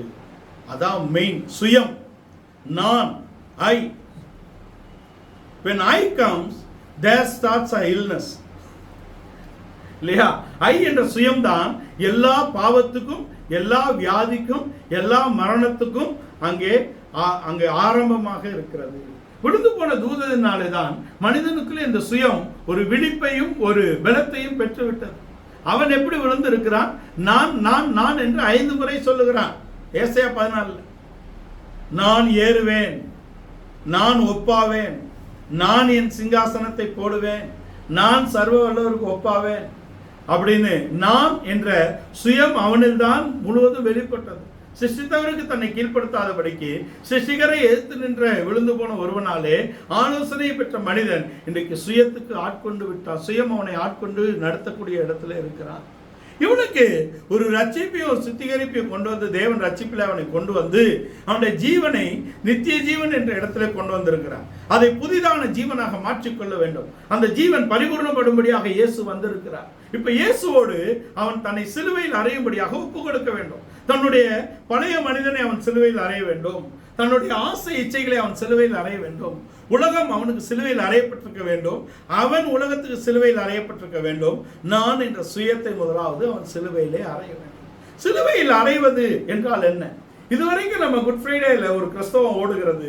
அவர் நமக்காக மரித்தார், அவர் நமக்காக சிலுவையில் அறையப்பட்டார். இதையே பார்த்து நாம் காலத்தை ஓட்டுவது என்பது நாம் ரட்சிப்போடு நின்றுவிடக்கூடிய ஒரு பரிதாபமான நிலையாக இருக்கிறது. இது நம்மை புதிய வானம் என்ற இடத்துக்கு கொண்டு வருவதுதான் முடியும். அதற்கே அதிலே ஆபத்து இருக்கிறது என்பதை நாம் தெரிந்து கொள்ள வேண்டும். அதுக்கு அடுத்த கட்டத்துக்கு வர வேண்டும் என்றால் தேவனுடைய ஆவி, கிறிஸ்துவனுடைய ஆவி என்ற இடத்திலே வசனத்தினாலே நாம் சுத்திகரிக்கப்பட வேண்டும்.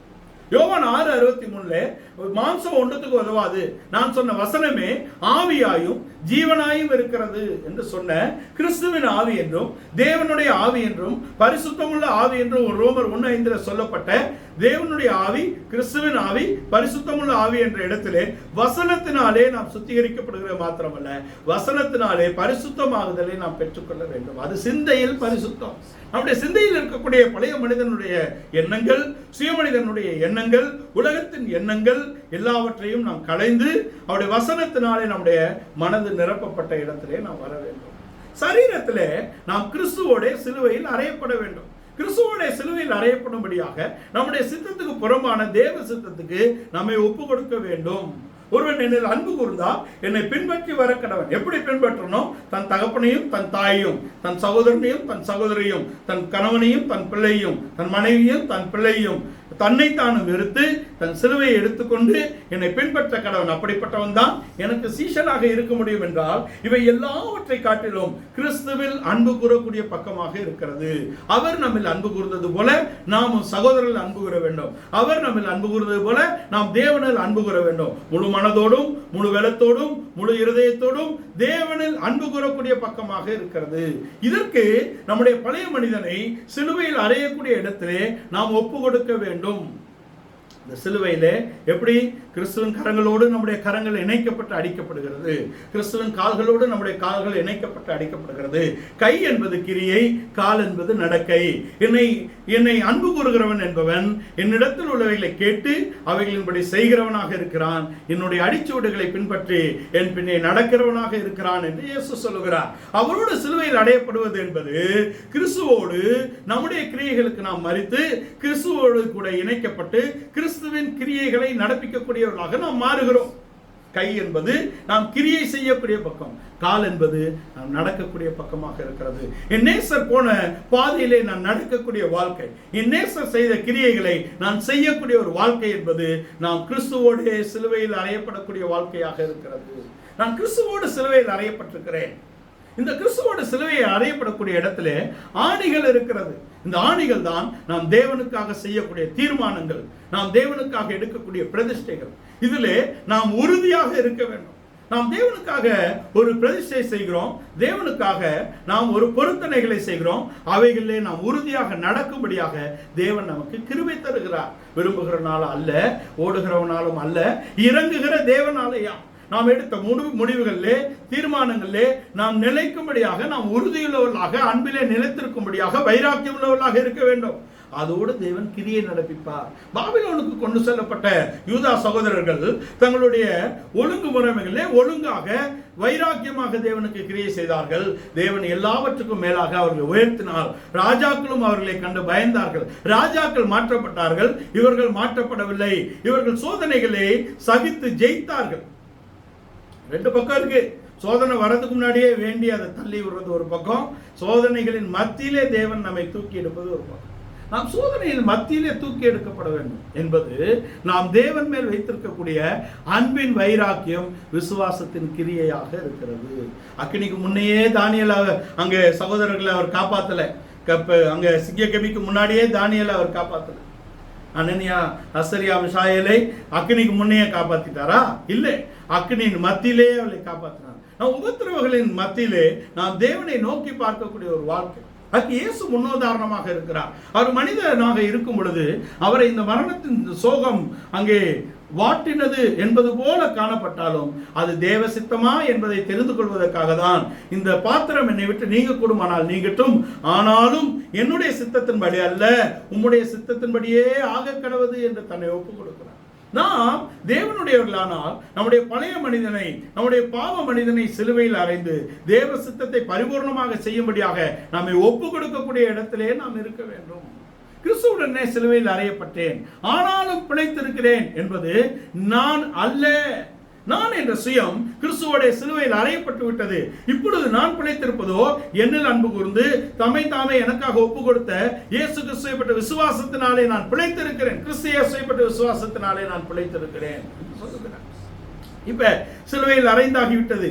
இயேசுவோடு என் கரங்கள் அங்கே சேர்க்கப்பட்டு விட்டது, இயேசுவோடு என் கால்கள் சேர்க்கப்பட்டு விட்டது. ஆனா இப்ப 3 பிரச்சனை இருக்கு. என்ன? என்னுடைய கண்கள் திறந்திருக்கிறது, என் காதுகள் திறந்திருக்கிறது, என் வாய் திறந்திருக்கிறது, நான் யார் என்ற அடையாளம் இன்னும் வெளிப்படையாக இருக்கிறது. இந்த 4 பிரச்சனை இருக்கு. இப்பொழுது கண்களினாலே பாவம் கிரியை நடப்பிக்கிறது, காதுகளினாலே பாவம் கிரியை நடப்பிக்கிறது, வாயினாலே நாம் கிரியை நடப்பிக்கிறோம். இப்ப நான் என்ற அடையாளமும் அங்கே இருக்கிறது. யார் தொங்குறா? இன்னார்தான் தொங்குறாருன்னு தெரியும். அவர் யாரு? மெத்த படித்தவர், மிகவும் சாதித்தவர். உலகத்தில் அவர் யார் தெரியுமா? அவருக்கு கிட்ட போக முடியாது. நானா யார் தெரியுமா? நாங்களாம் எப்பத்துல இருந்து இதுல இருக்கோம் தெரியுமா? எங்க பிதாக்களே இதை நாட்டினாங்க தெரியுமா? நாங்களாம் கொடி நட்டோம் தெரியுமா? நாங்களாம் கம்பம் எடுத்தோம் தெரியுமா? இந்த சுயம் எல்லாம் அங்கே அழிக்கப்பட வேண்டும் என்றால் நாம் கிறிஸ்துவோடு அடக்கம் பண்ணப்பட வேண்டும். நம்முடைய கண்கள் திறந்திருக்கிறது, நம் காதுகள் திறந்திருக்கிறது, நம் வாய் திறந்திருக்கிறது. இது எப்ப சாகும்? இது நம்ம அடக்கம் பண்ண விட வேண்டும். கிறிஸ்துவோடு மரித்து சிலுவையில் அறையப்பட்ட நாம் கிறிஸ்துவோடு மரித்து அடக்கம் பண்ணப்பட வேண்டும். கிறிஸ்துவோட சிலுவையில் அறையப்பட்டிருக்கிறேன், இப்பொழுது கிறிஸ்துவோடு மரித்து அடக்கம் பண்ணப்படுகிறேன். சுயம், இந்த சுயம் முற்றிலுமாக அழிய வேண்டும். இந்த சுயத்தை, நான் என்ற சுயம் முற்றிலுமாக அழிய வேண்டும். பழைய மனிதன் பாவ மனிதன் என்ற இடத்துல பாவ மனிதனை சிலுவையில் அறைந்து விட்டோம். இப்பொழுது சுயத்தை நாம் அழிக்க வேண்டும். அப்புறம் பரிசுத்த ஆவியின் அபிஷேகம் நமக்கு கொடுக்கணும். அவர் பலகீனராய் சிலுவையில் அறையப்பட்டு தேவனுடைய பலத்தினாலே உயிரோடு எழுப்பப்பட்டிருக்கிறார். பரிசுத்தமுள்ள ஆவினாலே உயிரோடு எழுப்பப்பட்டிருக்கிறார். அங்கே 1:5 ரோமர் 1:5 பரிசுத்தமுள்ள ஆவினாலே உயிரோடு எழுப்பப்பட்டிருக்கிறார். ரோமர் 8:11 கிறிஸ்து இயேசுவை உயிரோடு எழுப்பின ஆவி பரிசுத்த ஆவி. அந்த பரிசுத்த ஆவி நமக்குள்ளே வரும் பொழுது நம்முடைய சொந்த சித்தம் அங்கே பலியாக்கப்படுகிறது. நம்முடைய ஜென்ம சுபாவங்கள் அழிக்கப்பட்டால்தான் நாம் பரிசுத்த ஆவியை பெற்றுக்கொள்ள வேண்டும். பழைய துருத்தியில புதிய ரசத்தை வாங்கக்கூடாது. பழைய சுபாவங்களோடு நாம் பரிசுத்த ஆவியை பெறக்கூடாது. துருத்தியும் கிழிந்து போகும், ரசமும் சிந்தி போகும் என்ற இடத்துல இருக்கு. இப்போ அங்க ரத்தத்தினாலே பரிசுத்தமாக்கப்பட்டு, வசனத்தினாலே பரிசுத்தமாக்கப்பட்டு, பரிசுத்த ஆவியினாலே தேவ சித்தம் செய்யும்படியாக நம்மை ஒப்பு கொடுக்க வேண்டும். இப்ப கிறிஸ்து இயேசுவை உயிரோடு எழுப்பின ஆவி நமக்குள்ளே வர வேண்டும். வந்தால்தான் நான் உலகத்துக்கு சிலுவையில் அறையப்பட்டிருக்கிறேன், உலகம் எனக்கு சிலுவையில் அறையப்பட்டிருக்கிறேன். நான் எழுத்தின்படியான உலகத்தை நான் சொல்லவில்லை. அதை சொன்னால் நம்ம இங்கிருந்து போயிடணும். நான் உலக வேஷம் என்று அங்கே ஒரு வார்த்தையை பவுல் அப்போஸ்தலன் போடுறாங்க. உலக வேஷம் கடந்து போகும். உலகத்தின் வேஷம், the worldliness, not the literal world what I am talking about. worldliness, உலகம் என்று நான் குறிப்பிடக்கூடியது உலகத்தின் வேஷம். இதை நாம் களைத்து போட வேண்டும். கொலோசியர் 3:5 வரைக்கும் இந்த தன்மைகள் எழுதப்பட்டிருக்கிறது. விபச்சாரம், வேசித்தனம், காம விகாரம். இதை தான் நம்ம மாம்சத்தின் கிரியைகள்னு சொன்னோன்னே இந்த 3 தான் ஆவிக்குரியவர்களுக்கு அங்கே ஞாபகம் வருது. ஆனால் அதுக்கு பின்ன இருக்குது சண்டைகள், பொறாமைகள், வாக்குவாதங்கள், இதெல்லாம் இருக்குது. இதில் எதிராவது சிக்கிறோம் நம்ம. இவைகளை எல்லாம் களைந்து தன்னை சிஷ்யத்தோடைய சாயலுக்கு ஒப்பாக பூரண அறிவை அடையும்படிக்கு புதிதாக்கப்பட்ட புதிய மனிதனை தரித்துக் கொள்ள வேண்டும். கிறிஸ்துவோட சிலுவையில் அறையப்படுகிறோம், கிறிஸ்துவோட மரிக்கிறோம், கிறிஸ்துவோட அடக்கம் பண்ணப்படுகிறோம். அப்படி இருந்தால் நாம் கிறிஸ்துவோட உயிர் தழுவோம் என்ற நம்பிக்கைக்கு நாம் அழைக்கப்படுகிறோம். கிறிஸ்து பலகீனராய் சிலுவையில் அறையப்பட்டு தேவனுடைய பலத்தினாலே உயிரோடு எழுப்பப்பட்டார். மாம்சத்தின்படி தாவீதின் சந்தையில் பிறந்தவரும் மரித்தோடு உயிரோடு எழுந்ததினாலே பலமாய் ரூபிக்கப்பட்ட தேவகுமாரனுமாய் இருக்கிறார். கிறிஸ்து இயேசுவை உயிரோடு எழுப்பின ஆவி உங்களுக்குள் வாசமாயிருந்து உங்கள் சாவுக்கிடமான இந்த சரீரங்களை உயிர்ப்பிக்கக்கூடியதாக இருக்கிறது. அப்பொழுதுதான் நாம் சொல்லலாம், மரணமே உன் கூர் எங்கே, பாதாளமே உன் ஜெயம் எங்கே. மரணத்தின் கூர் பாவம், பாவத்தின் பலன் நியாயப்பிரமாணம். நம்முடைய கர்த்தராகிய இயேசு கிறிஸ்துவினால் நமக்கு ஜெயத்தை கொடுக்கிற பிதாவை ஸ்தோத்திரிப்போம் என்று சொல்லலாம். பச்சமரமாக சிருஷ்டிக்கப்பட்ட மனிதன் பட்டமரம் என்ற இடத்துக்கு போய்விட்டான். பட்டமரத்தையும் கீழ்ப்படுத்தி அவனுடைய குடும்பத்தை அவர் ரட்சிக்கக்கூடிய இடத்திலே இருக்கிறார். நோவா என்ற ஒரு மனிதனாலே அவனுடைய முழு குடும்பமும் ரட்சிக்கப்பட்டது என்ற இடத்திலே தேவன் யாரை கொண்டு ரட்சிப்பை கொண்டு வந்தாலும் கூட அது ஒரு பரிபூரணத்தை கொண்டு வரவிடவில்லை. 2500 வருடம் மனசாட்சியின் காலத்திலே இந்த பூரணம் வரவில்லை. 1500 வருடம் நியாய பிரமாணத்தின் பலிகளினாலே பிரமாணங்களினாலே இந்த பரிபூரணத்தை மனிதன் அடைந்து கொள்ளவில்லை. தேவன் தாமே தம்முடைய குமாரனை நம்மில் அன்பு கூர்ந்து ஒப்பு கொடுத்ததினாலே, அவர் தம்முடைய ரத்தத்தை பரிபூர்ணமாக மனித குலத்துக்கு சிந்தினதினாலே இந்த ரட்சிப்பை நாம் பெற்றிருக்கிறோம். இந்த விலையேற பெற்ற ரட்சிப்பு, விலையேற பெற்ற அவருடைய ரத்தத்தினாலே நாம் பெற்றிருக்கிறோம். பூரண அழகுள்ளவர் நமக்காக அழகை இழந்திருக்கிறார். அழகும் இல்லை, சௌந்தரியமும் இல்லை, மனிதர்கள் எண்ணத்தக்க ஒரு நிலவரம் இல்லை என்ற இடத்திலே கிறிஸ்து தம்மை ஒப்பு கொடுத்ததினாலே நாம் ஜீவனுக்கு உட்பட்டிருக்கிறோம். கிறிஸ்து தம்மை ஒப்பு கொடுத்தார். அவர்கள் அழகும் இல்லை, அவர்கள் சௌந்தரியமும் இல்லை, நாம் விரும்பத்தக்க ரூபம் அவருக்கு இல்லை. பூரண அழகுள்ளவர், 10,000ங்களில் சிறந்த நேசர் நமக்காக தம்மை ஒப்பு கொடுத்தார். அவருடைய ரத்தத்தினாலே நாம் மீட்கப்பட்டிருக்கிறோம். அவருடைய ரத்தத்தினாலே நாம் சுத்திகரிக்கப்பட்டிருக்கிறோம். அவருடைய ரத்தத்தினாலே நாம் பரிசுத்தமாகுதலை அடைந்து கொள்ள வேண்டும். அவருடைய வசனத்தினாலே நாம் மீட்டுக் கொள்ளப்பட்டோம். அவருடைய வசனத்தினாலே நாம் சுத்திகரிக்கப்படுகிறோம். அவருடைய வசனத்தினாலே நாம் பரிசுத்தமாகுதலை அடைந்து கொள்ள வேண்டும். அவருடைய ஆவியினாலே நாம் புதிதாக்கப்பட்ட புதிய மனிதனை தரித்துக் கொண்டே மாத்திரமல்ல, அவருடைய ஆவியினாலே நாம் உயிர்ப்பிக்கப்படுகிறோம். அந்த நித்திய ஆவியினாலே நாம் சத்தியரை அறிந்து கொள்கிறோம். அந்த நித்திய ஆவினாலே அவருடைய சித்தத்திலே நடத்தப்படுகிறோம். அவருடைய நித்திய ஆவினாலே நாம் பரிசுத்தமாகுதலை அடைந்து கொள்ள வேண்டும்.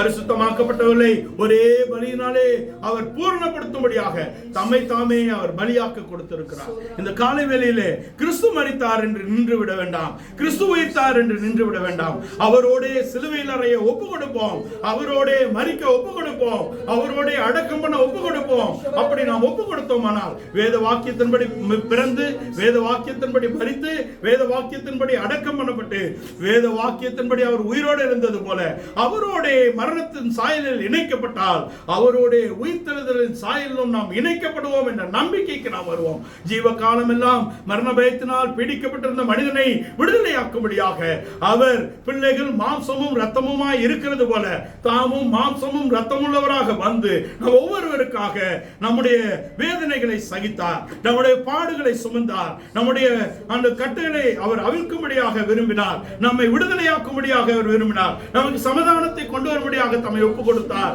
நம் ஒவ்வொருவருக்காகவும் அவர் மரணத்தை ருசி பார்த்திருக்கிறார். அப்பொழுதுதான் நாம் சொல்லலாம், கிறிஸ்துவோடு நாம் இணைந்தால், கிறிஸ்துவோடு நாம் சிலுவையில் அறையப்பட்டால், கிறிஸ்துவோடு நாம் மரித்தோமானால், சுயம் அவருக்காக சிலுவையில் அறையப்பட்டால், பழைய மனிதன் பாவ மனிதன் அவரோட சிலுவையில் அறையப்பட்டால், நாம் உலகத்துக்கும் உலகம் நமக்கும் சிலுவையில் அறையப்பட்டு நாம் கிறிஸ்துவோடு இணைக்கப்பட்டால் நாம் தைரியமாக சொல்லலாம், மரணமே உன் கூர் எங்கே, பாதாளமே உன் ஜெயம் எங்கே. மரணத்தின் கூர் பாவம், பாவத்தின் பலன் நியாயப்பிரமாணம். நம்முடைய கர்த்தராகிய இயேசு கிறிஸ்துவினால் நமக்கு ஜெயத்தை கொடுத்த பிதாவை ஸ்தோத்திரிப்போம். கிறிஸ்து மரித்தார் என்று நாம் நின்று விட வேண்டாம். அவருடைய மரணத்தின் சாயலிலே இணைக்கப்படுவோம். இந்த காலை வேளையிலே இந்த வசனங்களுக்கு முற்றிலுமாக நம்மை ஒப்பு கொடுப்போம்.